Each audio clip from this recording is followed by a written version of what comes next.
你是不是也曾经想过，如果有一天我们这辈子功德圆满，往生极乐世界了，当你眼睛睁开的那一瞬间，第一件想做的事情是什么？99%的人一定会说，当然是赶快去见阿弥陀佛。但如果我告诉你，你往生之后不仅见不到佛，反而可能会被关在一个华丽的金色牢笼里，整整500年呢？很多朋友听到这里可能会揪心，甚至有点生气。极乐世界怎么会有牢房？是不是在乱讲话？请先别急着划掉。这个建在极乐世界边缘，名为边地遗城的牢笼，其实清清楚楚地记载在《无量寿经》里。它就像一面照妖镜，照出的正是我们每个念佛人内心最深处的操烦与不安，让无数老实修行的念佛人吃了大亏。所以今天我们不说教，就像在家里泡茶聊天一样，好好聊聊这个被遗忘的净土秘密。接下来的内容环环相扣，每一段都会解开你修行路上的一个结。只要静下心把后面的内容看完，你就能彻底拔除内心的怀疑，真正放下烦恼，直登莲台。好，我们现在就从经文本身来看，这座极乐世界边缘的遗城到底长什么样子？为什么佛陀会把它形容成犹如牢狱呢？如果我们综合古代无量寿经的5种译本来看，就能还原出这座城最真实的样貌。在经书里，对这个境界有3种常用的叫法：边地、遗城，还有胎生。这3个词每一个都大有学问。首先说边地，这指的是它的地理位置，它就在极乐世界的最边边，离阿弥陀佛讲经说法的中心区域非常遥远，它不属于极乐世界的核心地带。再来是遗城，这个词最直接，一针见血地点出了你为什么会来到这里，因为你的心里有怀疑。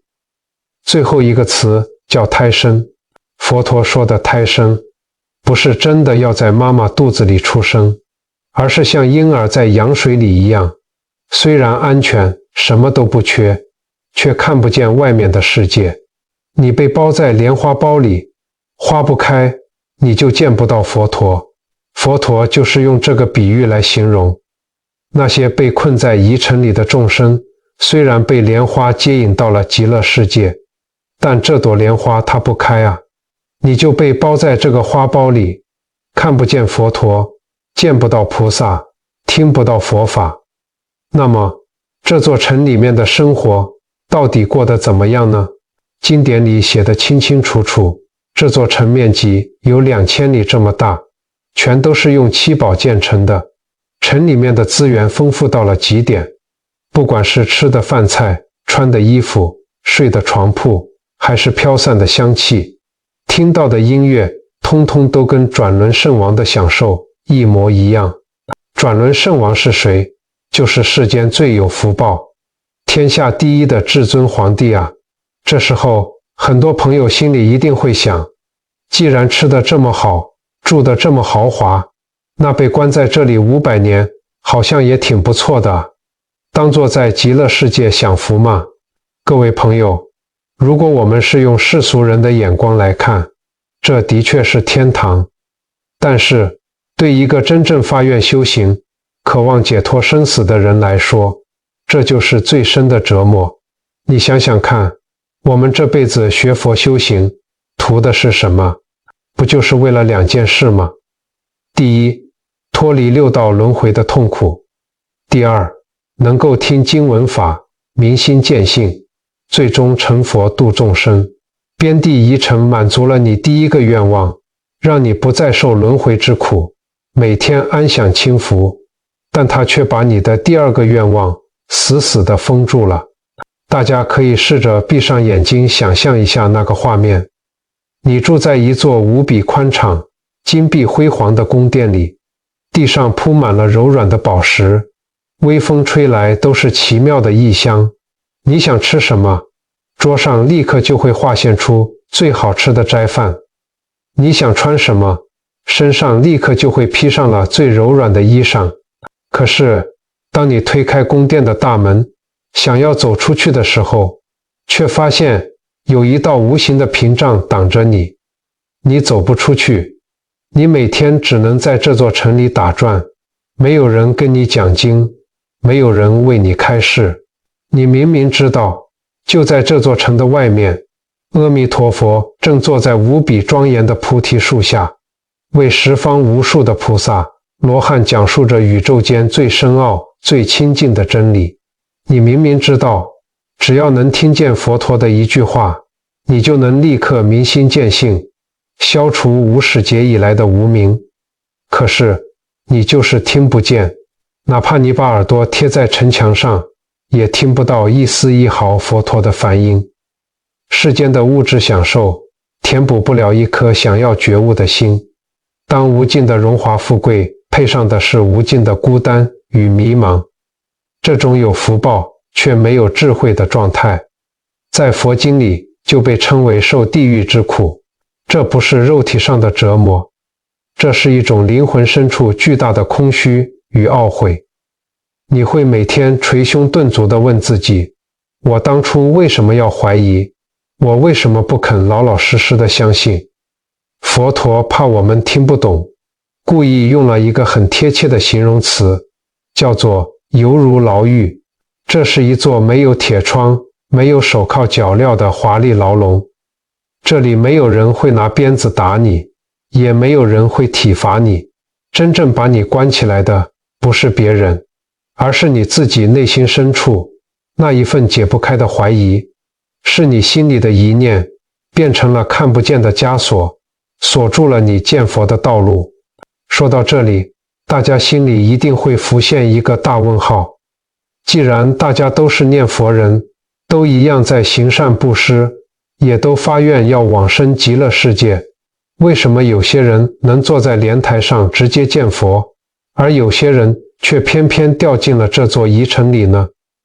这到底是一股什么样的力量，造就了这个温柔的牢笼？为了解开这个谜团，我想先讲几个我们这里很多家庭、很多社区里常常能看见的真实缩影。我们先来说说阿金阿嬷。阿金阿嬷是一位标准的传统好阿嬷，她吃长素吃了40年，每天早上天还没亮，大约4点钟，她就会准时从床上爬起来。她走到那间普通的神明厅，打开灯，先拿抹布把供奉佛像的神桌擦得一尘不染，然后点上3炷清香。她跪在拜垫上，手里的念珠开始转动。大家都说，阿金阿嬷这么精进，以后一定能往生极乐世界，而且品位一定很高。阿金阿嬷听了，也是笑笑点头。可是，各位知道阿金阿嬷心里每天都在想些什么吗？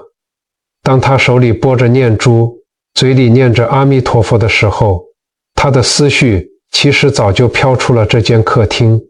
她心里嘀咕着，昨天大媳妇下班回来，脸色好像不太好看，是不是跟儿子吵架了？小孙子昨天晚上咳嗽，不知道今天有没有好一点。等一下去早市，要记得多买2把青菜，现在菜价好贵啊。念着念着，他突然惊觉自己分心了，赶紧把思绪拉回来。可是没过2分钟，他的念头又转到了自己身上。唉，我这辈子脾气不好，年轻的时候为了养家，在市场里卖过肉，杀生无数。我业障这么重，佛祖真的会要我吗？早课做完后，阿金阿嬷提着菜篮去附近的菜市场。市场里人挤人，他遇到了一起在道场做义工的老朋友，大家站在猪肉摊旁边聊了起来。朋友说，哎呀，阿金姐，我听说隔壁巷子的陈太太昨天捐了10万块给寺庙建大殿呢，功德真大啊。阿金阿嬷表面上笑着附和，心里却沉了下去。她一边挑着小白菜，一边在心里算计着，我每个月只能省下几千块来做功德，陈太太一次就捐了10万，阿弥陀佛会不会觉得我心意不够，我每天念10000声佛号，陈太太念3万声，光靠我这样念，真的够消业障吗？光念这6个字，真的能去极乐世界吗？我这样念，真的有效吗？各位朋友，你是不是也觉得阿金阿嬷的心声听起来很耳熟？我们身边，甚至我们自己，是不是常常也是这样？每天打开手机，看到亲戚群组里谁家买了新房子，谁家孙子考上好大学，心里就忍不住比较。坐在电视机前看着新闻，看到社会上发生那些不公不义的事情，心里就充满愤怒。我们常常一边念着佛号，一边心里却装满了对未来的恐惧，对家人的牵挂，对自己不够好的自责。阿金阿嬷的善良是真的，他想去极乐世界的心也是真的，但是他念佛的心里夹杂了太多的操烦，太多的算计，太多的没自信。在佛法里，这些操烦、比较跟算计，通通叫做一个字：疑。就是这个疑，让阿金阿嬷的信愿就像风中的蜡烛一样，忽明忽暗。就算他每天行善念佛，他跟阿弥陀佛的愿力之间，始终隔着一层厚厚的无明障碍。他去得了极乐世界吗？去得了，但他极有可能会先被安排进我们刚才说的边地疑城。除了阿金阿嬷，我们再来看另外一种常见的情况，我们叫他林老伯。林老伯跟阿金阿嬷不一样，他退休前是做大生意的，家里环境很好，住在非常宽敞、装潢得很气派的房子里。他读过很多书，每天看报纸、看财经新闻，思维很清晰，非常讲究科学逻辑。林老伯退休后也开始接触佛法，他也念佛，而且他非常舍得布施。寺庙里办法会，他一出手就是厚厚的红包，哪里要印经书，他也总是带头响应。很多人都赞叹林老伯是大善人，可是林老伯的念佛是带着一种交换条件的心态。有一天，他投资的股票大跌，公司也遇到了一些麻烦。林老伯坐在家里那张高级皮沙发上，眉头紧皱。他看着客厅里的佛像，心里开始抱怨：我这几年捐了这么多钱，做了这么多善事，每天也有念佛，为什么还会让我遇到这种倒霉事？不仅如此，林老伯翻开佛经，总是喜欢用他那一套科学逻辑去分析。他心里常常打结，经上说极乐世界都是莲花化生，这怎么可能？一个人怎么可能从花里面长出来？这不符合生物学啊！还有，经上说只要念一句南无阿弥陀佛，就能消除80亿劫生死重罪，这也太夸张了吧！我做生意都知道，一分耕耘一分收获，哪有念一句话就能把过去的坏事一笔勾销的道理？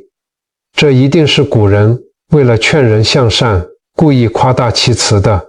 各位朋友，林老伯的这种心态，就是典型的理智上的怀疑与功利主义的怀疑。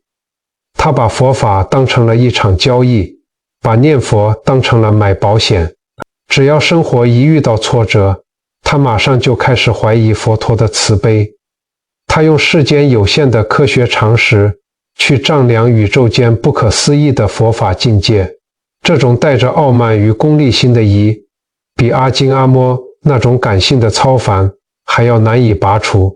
像林老伯这样的人，就算他这辈子做了再多的善事，捐了再多的钱，因为他从来没有真正相信过阿弥陀佛的不可思议愿力，他往生之后同样也会被这股强大的疑念牵引到边地疑尘之中。除了阿金阿嬷和林老伯，咱们再来看第3种常见的朋友，我们叫他陈阿公。陈阿公是个非常虔诚的人，家里有一张很大的神明桌，但是如果你仔细看，会发现他神明桌的正中间虽然供奉着阿弥陀佛，但旁边却密密麻麻地摆满了各种不同的神像、法器，甚至还有好几个不同道场求来的平安符。陈阿公每天的功课非常忙碌，他早上要先念1个小时的阿弥陀佛，接着赶紧翻开其他好几本不同的经书跟着念，下午还要吃好几种不同的神咒。初一十五不仅要去佛寺，还得顺道去好几间不同的庙宇拜拜求心安。他每天把自己弄得疲惫不堪，有时候少念了一部经，心里就觉得毛毛的，好像会发生什么不好的事。有一天，他的老伴忍不住问他：老伴啊，师父不是说只要专心念一句阿弥陀佛就能去极乐世界吗？你每天搞这么多花样，不累吗？陈阿公叹了口气，压低声音说：哎呀，你懂什么？光念一句阿弥陀佛，万一不够怎么办？万一阿弥陀佛太忙没空来接我怎么办？极乐世界那么远，我多念几种经，多拜几尊神，就等于多买了几份保险嘛。不管遇到什么情况，总有一个能保佑我。各位朋友，陈阿公的心态代表了很多人修行路上最隐蔽的一个绊脚石。杂修杂拜的怀疑，陈阿公表面上看起来比谁都精进，比谁都虔诚，但他骨子里对阿弥陀佛的愿力是没有底气的。他不相信光靠一句佛号就能解决生死大事，所以他才需要抓取那么多的经文和神咒来给自己壮胆。他把佛法当成了世间的投资，觉得鸡蛋不能放在同一个篮子里。这种想要面面俱到，多买几份保险的心态，恰恰暴露了他内心的极度不安。当一个人连对佛陀的承诺都无法全心全意的信靠时，他的心就是散乱的。像陈阿公这样带着东拼西凑的疑惑心去修诸功德，哪怕他每天累得满头大汗，临终时也会因为心念不专，找不到明确的方向，最终迷失在边地疑尘之中。好，看完了阿金阿嬷、林老伯还有陈阿公的故事，我们再来看最后一个故事。这是一个在佛教界非常有名的历史公案，叫做王打铁。在古代，有一位姓王的铁匠，他没有读过书，不识几个大字，生活过得非常困苦。他每天的工作就是在那个温度极高、闷热无比的火炉旁边用力地打铁，汗水每天都把他的衣服湿透，一天不打铁，一家老小就没饭吃。他心里觉得，这不断重复、劳碌奔波的人生真的好苦。有一天，他遇到了一位出家人，就扑通一声跪下来，眼泪直流地问：师父，我真的好苦，有没有什么方法可以让我下辈子不要再这么苦了？这位师父看他诚恳，知道他没有文化，教他深奥的经典他也听不懂，于是就教了他一个最简单的方法，你就念南无阿弥陀佛，你举起铁锤打一下铁，就念一句佛号，你拉一下风箱，就念一句佛号。各位，如果是像林老伯那样聪明的人听到这个方法，心里一定会犯嘀咕，哪有这么简单的事？我没读过经书，也没去寺庙捐钱，光念这6个字就能解脱，这师父是不是在唬弄我？如果是像陈阿公那样的人，可能又会觉得光念这6个字太单薄了吧，要不要再加点别的？但是这位王铁匠没有，他完全没有一丝一毫的怀疑。从那天起，他真的就是阿弥陀佛，阿弥陀佛，打一下铁，念一句。身边的人笑他傻，说他走火入魔了，他也不管，他心里只有一个念头，师父说这句佛号能救我，阿弥陀佛就一定会救我。我这辈子太苦了，我什么都不懂，我只能靠佛祖了。他没有时间去操烦孙子读什么学校，也没有心思去算计自己念了几万声佛号，更不会想着要去多念几部经当保险，他就是老老实实、憨憨傻傻的念。就这样念了好几年，有一天他把铁烧得红透了，突然停下动作，留下一手凳子。叮叮当当，久炼成钢，太平将尽，我往西方。说完，他双手合十，站着就往生了，脸上还带着无比安详的微笑。各位朋友，你看，不管是古代在火炉旁打铁的粗汉，还是现代在客厅里操烦的阿嬷，人性的弱点都是一样的，但阿弥陀佛的慈悲也是一样的。我们把阿金阿嬷、林老伯、陈阿公和这位王打铁这4个人放在一起对比看看，论行善，论诵经的数量，论在道场里的付出，前面3位绝对赢过王打铁几百倍、几千倍。那为什么一个没读过书的铁匠能殊胜地站着往生，直登莲台，而精进的阿嬷、善良的林老伯和忙碌的陈阿公却可能会卡在遗尘里呢？答案不在于你做的好事多不多，也不在于你念的佛号有几万声，更不在于你捐了多少钱。答案在于你的心到底纯不纯。王铁匠没有学问，但他把所有的命运毫无保留地交给了阿弥陀佛，这叫做纯信。他没有给自己留任何退路，也没有用凡夫的脑袋去揣测佛的境界。而很多像阿金阿嬷、林老伯和陈阿公这样的老菩萨，一边拜佛，一边却还想用凡夫的脑袋去衡量佛陀的智慧，用世间的逻辑去算计自己的功德。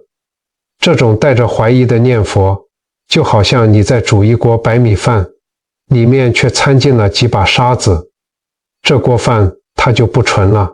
无量寿经里面说得非常明白，以疑惑心修诸功德，愿生彼国，这就是掉进边地疑尘最根本的原因。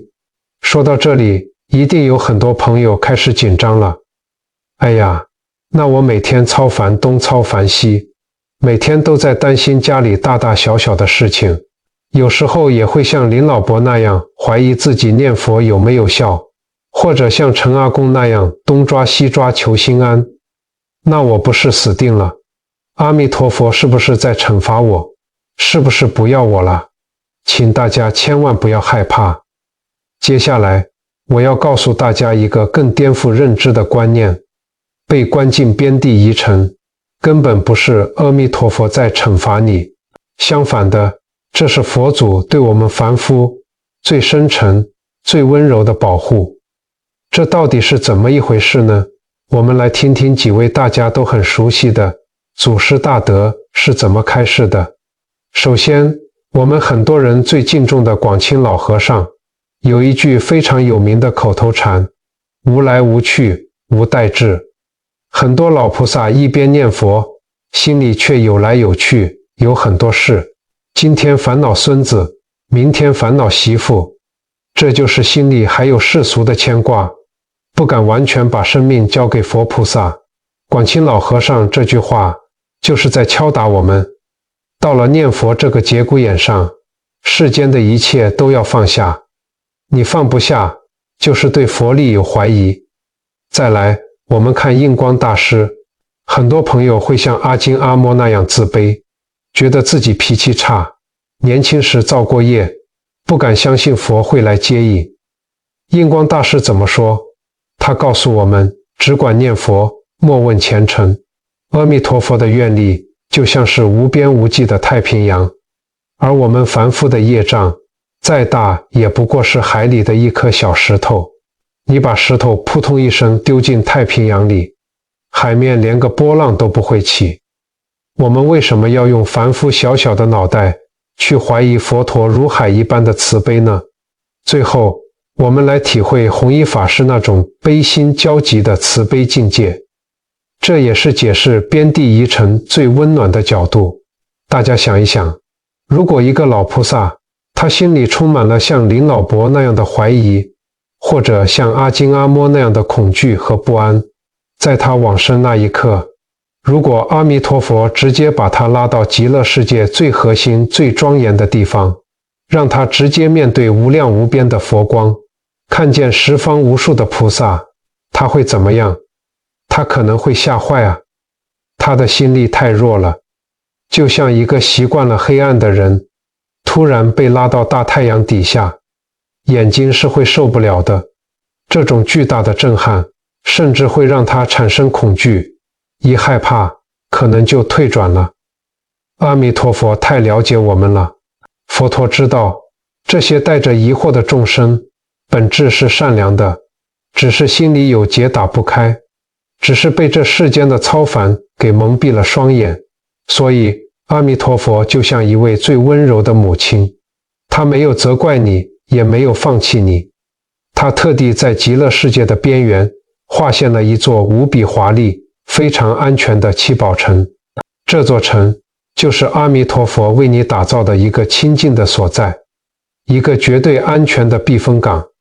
佛陀先用最顶级的物质享受把你安顿下来，让你吃得好，穿得好，没有任何外在的危险与烦恼。在这座安全的城堡里，给你整整500年的时间，让你慢慢去沉淀，慢慢去反省。在这500年里，你会渐渐发现，咦，这里什么都有，但我怎么觉得心里空空的？啊，原来我少的是听经闻法，原来我当初不该怀疑阿弥陀佛，原来那些我在世间放不下的儿孙琐事，那些我一直斤斤计较的功德善款，在佛陀的无量智慧面前根本微不足道。当你在城里面自己把心里那个疑的结给彻底解开了，当你打从心底发出我好想见阿弥陀佛的那一念清净心时，各位朋友，奇迹就发生了。这座原本没有门的疑城瞬间就会为你敞开，包裹着你的那朵莲花就会立刻绽放。你一抬头就会看见阿弥陀佛正慈悲地对着你微笑。所以边地疑城哪里是牢房？它明明是阿弥陀佛为了保护我们不退转所设立的沉淀之所啊！佛陀没有规定你要关满500年，只要你心里的疑惑断除了，一念之间，你就能走出疑城，直登莲台。明白了这份佛陀的苦心，我们是不是觉得心里暖暖的？原来我们从来没有被放弃过。但是各位朋友，虽然疑城不是惩罚，但我们学佛目标是上品上身，直接见佛，谁也不想在里面白白浪费500年的时间，对吧？既然这个疑这么可怕，那我们活在现在这个社会，每天面对这么多烦恼，我们该怎么在日常生活中把这些操烦跟怀疑给拔除掉呢？很多人会说，哎呀，我就是一个普通人，每天张开眼睛就是柴米油盐，家里的大小事怎么可能不操烦？没错，我们生在这个娑婆世界，只要还有这口气在，有烦恼才是正常的。所以今天我不教大家那些要盘腿打坐几小时，或者要背诵多长经文的困难功课，我特别整理了3个，你今天看完影片，晚上在家里马上就能做的简单功课。这3个方法非常简单，专门用来转化我们这颗爱操烦的心。第一个方法叫做睡前3分钟的心灵清空法。很多阿公阿嬷晚上躺在床上，脑袋就像跑马灯一样，担心孙子明天考试，担心菜市场的菜价，担心自己体力不如从前，担心东担心西。这些放不下的杂念，其实也就是一种疑。从今天开始，你每天睡前躺平的时候，在心里跟阿弥陀佛说一句话：阿弥陀佛，我今天累了，我把这一家老小的操烦，还有我自己的烦恼，全部打包交给您了，请您帮我管，我要安心睡觉了。这绝对不是逃避，这在佛法里叫做信靠。你连睡觉都能这么放心地交给佛菩萨，这就是一种最强大的信心训练。慢慢的，你会发现，你对这个世间的牵挂就会越来越轻，心也会越来越定。第二个方法叫做转移为愿的口头禅。我们念佛的时候，心里难免会突然冒出一个声音：我这样念真的有用吗？佛祖真的会来接我吗？当这个念头跑出来的时候，请大家千万不要害怕，也不要怪自己业障重，你只要马上在心里接一句话，祈求阿弥陀佛加持我，让我对您信心满满，不再怀疑。你看，原本是一个怀疑的负面念头，你加上这一句话，瞬间就变成了一个清净的发愿。这招非常管用，下次心里一发慌，马上把这句口头禅拿出来用，用你的愿力去化解你的疑心。第三个方法叫做临终的最后底线。很多朋友会担心，万一我临走的时候，突然想起家里还有事情没交代，想起哪个晚辈还没成家，心里一激动，是不是就去不了极乐世界了？请大家在平常就要给自己做好心理建设，在心里画一条底线，告诉自己，不管我平常脑袋里有多少杂念，到了人生的最后那一刻，我什么都不管了。不管旁边谁在哭，不管什么财产还没交代，我通通不要了。我心里只有这句南无阿弥陀佛。你只要平时常常这样提醒自己，把这个底线踩得死死的，到了关键时刻，这句佛号就会自动浮现出来。只要最后一念是纯粹的阿弥陀佛，你就能冲破疑尘，直接坐上莲台，把这3个小习惯落实在每天的生活里，你就不再是一个被超凡绑架的凡夫，而是一个真正走在回极乐世界路上的修行人。各位朋友，听到这里，可能有些细心的菩萨会问，有没有人真的靠这样练习，最后成功放下超凡呢？当然有，这就不得不提道场里的秋香阿姨。以前的她简直是阿金阿嬷和陈阿公的综合体，每天念佛时眉头紧皱，孙子没接电话她烦，天气不好她也烦。她规定自己每天必拜200拜，少一拜就觉得阿弥陀佛会生她的气。她把佛法当成了论剑记仇，念佛反而成了一种沉重的负担。后来她决定试一试睡前3分钟的心灵清空法。第一天晚上，她照样挂念台北的儿子，但她马上在心里默念：阿弥陀佛，我今天累了，我把这些操烦通通交给您，请您帮我管。奇迹般的，那天晚上她竟然没有失眠。练了1个月，秋香阿姨紧皱的眉头松开了，逢人就笑。有一次，家里遇到一件突发的烦心事，原本的计划全被打乱，换做以前，她肯定当场慌乱，急着到处求神问卜。但这次，她平静地坐在客厅，用上了第2个方法，转移为愿。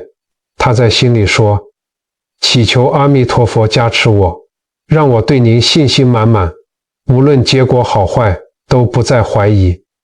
那一刻，她感到了前所未有的轻松。原来，交托生命不是什么都不做，而是尽人事后，不再用烦恼折磨自己。秋香阿姨的改变，带出了净土宗的核心观念：念佛到底靠的是谁的力量？凡夫常有个误区，觉得要修行到一尘不染，佛才会来接，这叫过度迷信自利。但凡夫俗子，谁能真正做到完美无缺？阿弥陀佛的伟大，就在于非提供的他力，佛的愿力。你只要愿意相信，松开紧抓烦恼的双手，阿弥陀佛就会紧紧拉住你。当你落实这些小习惯，每天念出南无阿弥陀佛的感觉会完全不同。以前念佛是为了凑数还债，现在则是发自内心的喜悦。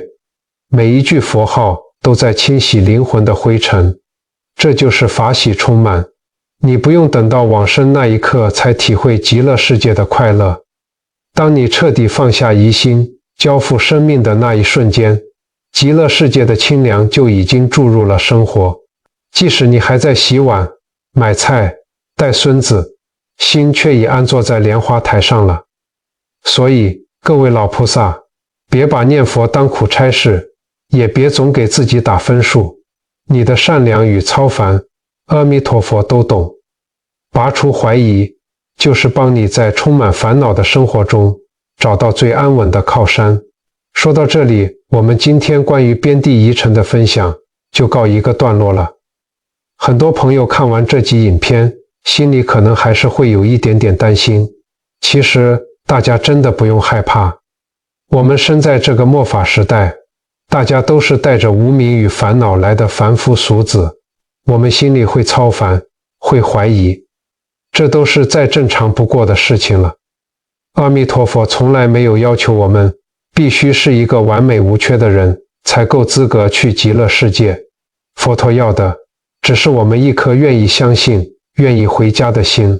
当你今天透过这支影片看见了自己的疑心，看见了自己放不下的操烦，这绝对不是退步，这反而是你修行路上最大的进步。因为你不再盲目了，你开始懂得关照自己的内心了。净土法门从来不是我们逃避世间烦恼的避风港，它是我们修好这颗心，让灵魂真正安定的起点。希望今天这支影片能像一束温暖的光，照亮大家心里那些不安的角落。修行路上我们慢慢来，只要方向对了，就不怕路远。只要我们每天练习把操烦放下，把愿力提起来，哪怕只是一句简简单单的南无阿弥陀佛，都能成为我们冲破疑尘、直登莲台的最强力量。在影片的最后，我想邀请大家在留言区为自己也为你关心的家人朋友留下一句祈福的话：愿我见佛时莲花绽放，永离疑尘边地。让我们把这份纯净的愿力汇聚成一股强大的正能量磁场，回向给十方一切众生。如果这支影片对你有帮助，也请你动动手指，分享给身边有在念佛的朋友。你的一个小动作，可能就解开了他们心里多年的结，这也是无量的功德。如果您喜欢我们今天分享的内容，觉得有收获、有共鸣，恳请您顺手点个订阅，并开启小铃铛。您的每一次关注和支持，都是我们继续整理优质佛理、传递正能量的最大动力。未来的修行路上，我们互相陪伴，共同精进。感恩大家的陪伴，祝大家福慧双修，法喜充满。我们下期影片再见。阿弥陀佛。